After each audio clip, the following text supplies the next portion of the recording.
All right, we've got a new project, Frugalistas and Dumpsterinos. You might have gleaned it from the title of the video, but maybe you didn't. So I'll explain. Hold on, I need to check my bacon. We want it crispy, but not burned. Burnt bacon, no. This reminds me of the first time I ever made bacon all by myself as a kid. My brother and I got up early one Sunday in May because we wanted to make breakfast in bed for our dear mother. But we'd never made bacon before, and we had made eggs, so we did know that you have to put some butter in the pan before you cook eggs. So we put lots of butter in the pan, and we got really, really, really hot, and then we put the bacon in. And you have never seen bacon cook so quickly as we cooked that bacon that day. And we learned a valuable lesson, which is, one, you don't need to put fat in the pan for bacon because it's got its own fat. And two, if you cook things at too high a heat, they cook too fast and they burn. And three, when you have too much fat and oil in the pan, it can catch on fire. And four, grabbing a glass of flat 7-Up that's next to the stove from the night before and throwing it on a grease fire is not the right thing to do, is not helpful.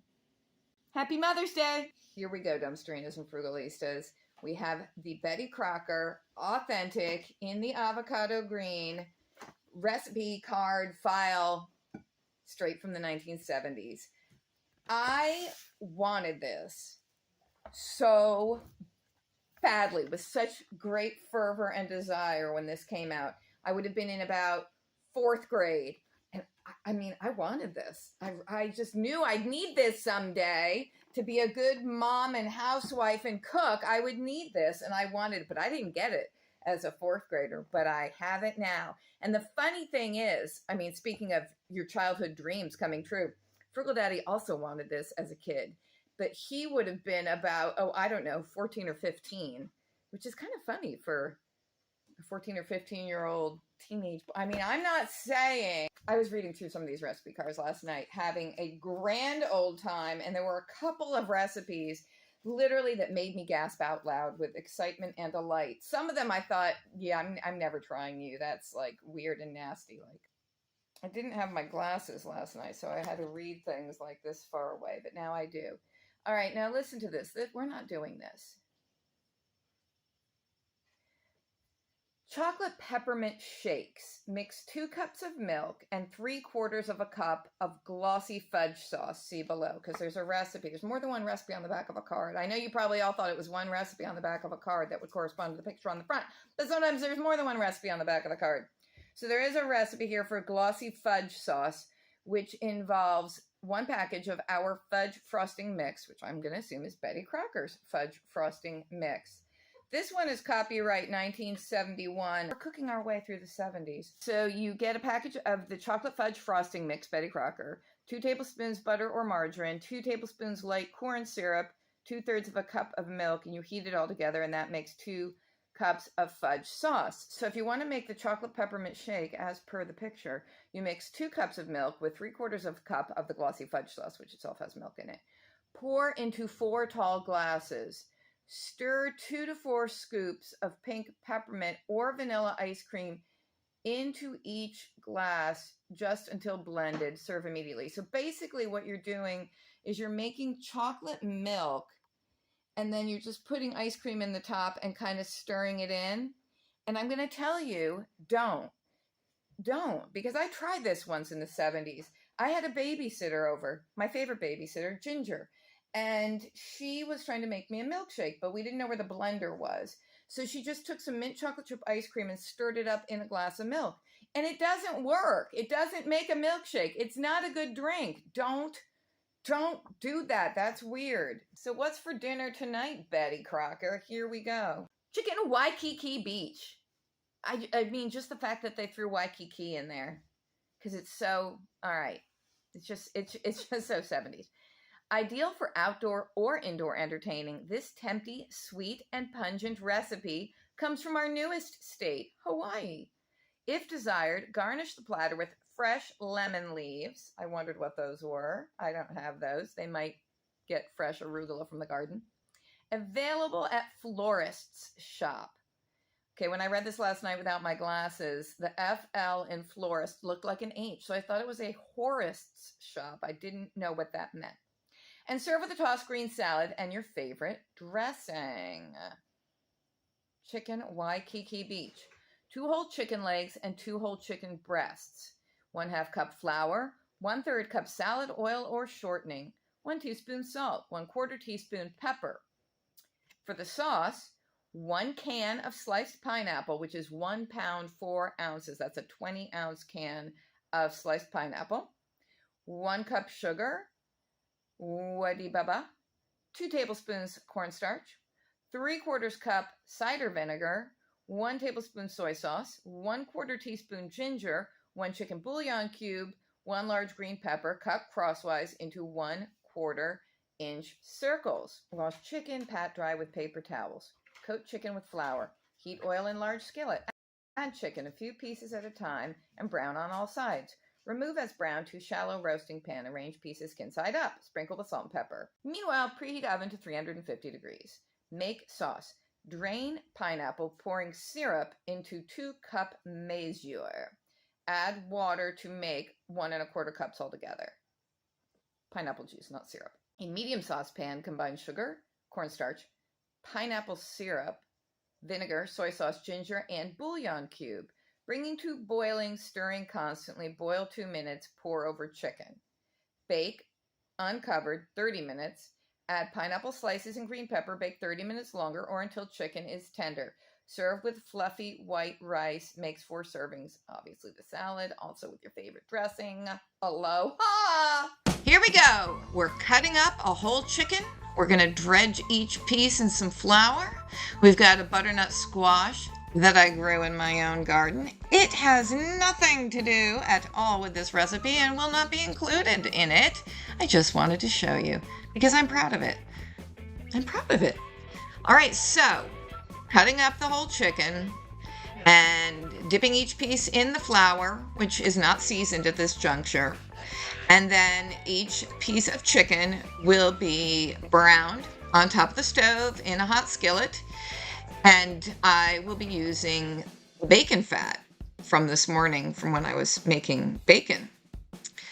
Then after the chicken is browned, and yes, I could have browned it a little bit more than I did, we put it in a roasting pan, which for me was a cookie sheet with sides. And then we make a sauce. A beautiful, wonderful, amazing sauce. This is all about the sauce. It really is. It's a delicious sauce. It's like a sweet and sour sauce. It's kind of like a duck sauce. It's a delicious, delicious sauce. Everything about this dish is about getting the sauce into your gullet. Now that's a wing. That's going into the soup pot. You can't really see it, but there is a big pot of water sitting on a chair next to me, and certain parts like the wings and certain carcassy bits and certain blobs of fat and so forth went right into the soup pot, which is still bubbling away on the stove even now, becoming, broth, bone broth, or grown broth, as I almost said. Stopped myself the last moment. So of course the whole time I was cutting up this chicken, I was thinking about serial killers, because it wasn't that easy to cut up this chicken, and the knife is sharp. It's a really good knife. So it wasn't like I didn't have the correct tools. A lot of times my incompetence can be tied to having the wrong tools, but these are good knives. But it was not that easy cutting up this chicken. So of course I was thinking about serial killers and how difficult and frustrating their task sometimes can be. You know what I'm saying? Here I'm trying to cut through the breastbone. I'm trying to split the breast. Really didn't work. And the whole point of getting the whole chicken was that I wanted the ribs. I wanted the bones. And I couldn't find any split chicken breasts at the grocery store. Everything was boneless, skinless breasts. But I wanted, split breasts. So I decided, clever me, I'll buy the whole chicken and cut it up. But then the way I ended up mangling the poor thing, I don't really think that, I think most of the breast meat I lifted off the bones. I didn't mean to, like that blob right there. Like there's no, the whole point was for the bones, and then there's no bones. But anyway, it came out great. Maybe not beautiful, but great.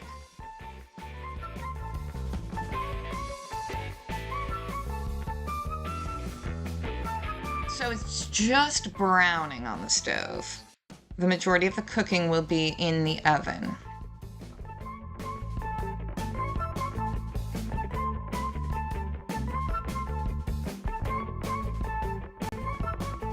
So while the chicken continues to brown, we will make the sauce.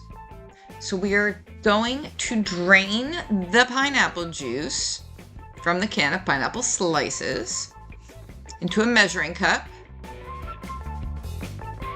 And then we are going to add some nice, fresh, purified spring water to bring the total volume to 1 1/4 cups.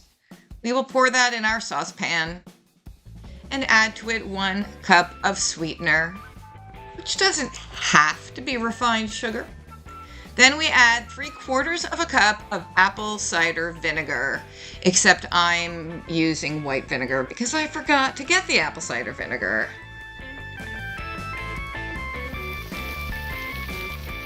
Continue to brown.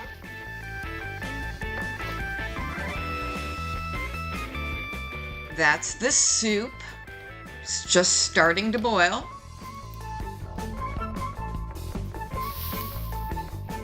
All right, back to the sauce. We add a tablespoon of soy sauce and 1/4 teaspoon of ginger.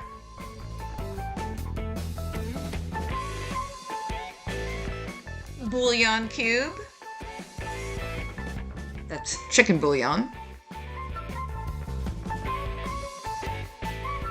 Now the recipe calls for 2 tablespoons of cornstarch to thicken the sauce.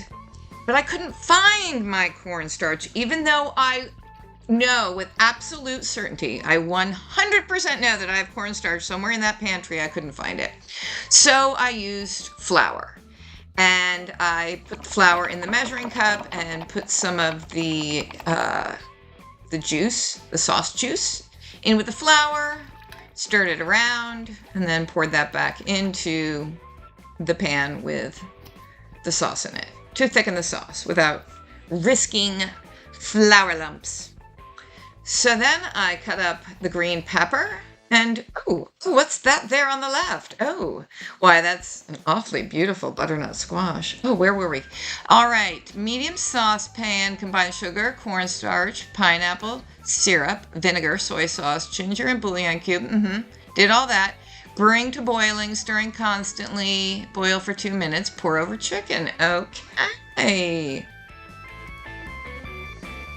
Well, salt and pepper the chicken before you pour your sauce over it.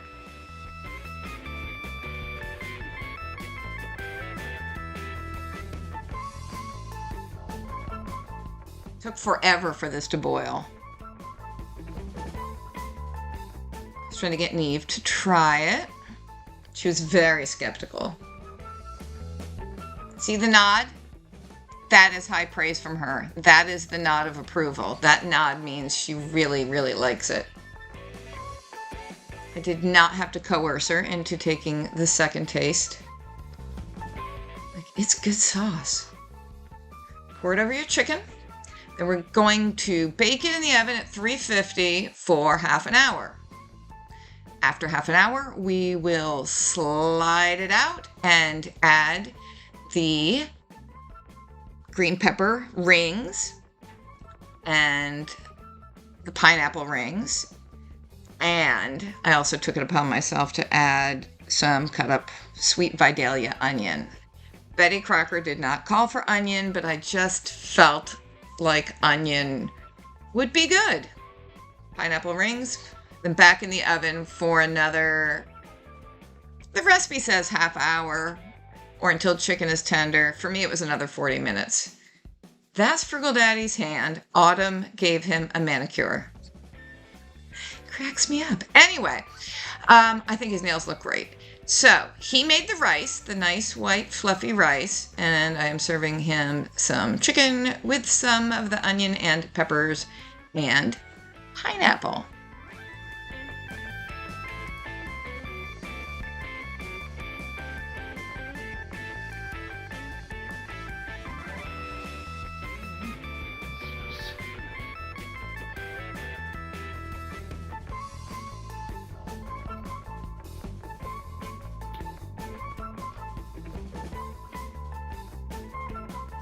Is that a piece of onion that's that crunchy? Because I can hear that crunch. The sauce is amazing. Isn't it? Eddie Crocker, you rock, baby.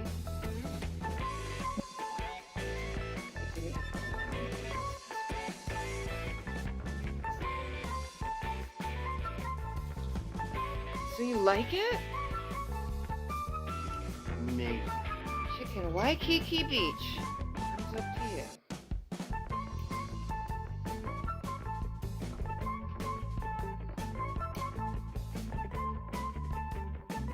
Can't remember the last time I ate onions like this.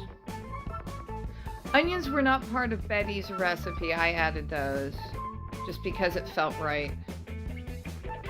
You know, because it was like sweet and sour chicken. Yeah. Sort of. I think. And you would have onions in that, right? Do you think there's enough ginger flavor in the sauce? Yes. Oh, do you really taste the ginger? Absolutely, yes. Okay. I don't know. Maybe I've had so much of it. I'm not tasting the ginger as much. I think he needs garlic. It didn't call for garlic. No garlic. Betty knew what she was talking about. You all please your man. Keep him coming back for more. Eddie Crocker's chicken, Waikiki Beach. It's a 10 thumbs up, 10 out of 10, right? I had 10 thumbs to it. I had 10 thumbs. Give them 10. If you had 10 thumbs, you'd give it 10 thumbs up.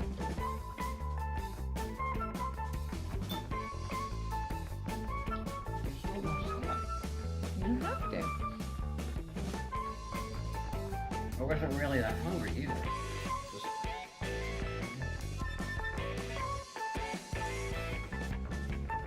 Bring you right back to 71. Well, it's making me really enjoy these vegetables. Really? Is it gonna crisp? Not overly cooked? Underly cooked? Alright, there you go. Everything is a vehicle for the sauce, really. For getting the sauce in. It's really good. Thanks for watching, Frugalistas and Dumpsterinos. We're giving Chicken Waikiki Beach a big fat thumbs up.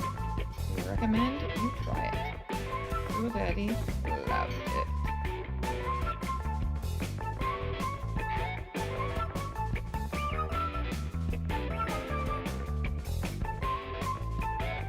So I made mine as a sandwich. I just put the chicken, the onions, the peppers, the sauce, and a slice of pineapple all together on this Kaiser roll. It's like keto-friendly 647 Kaiser roll. No, they're not sponsoring the video, but oh my gosh, the sandwich was freaking amazing. It was delicious, and the roll was very nice and soft and fresh. And it was amazing. This is a great dish. I totally recommend it. Please comment below and tell me what you think.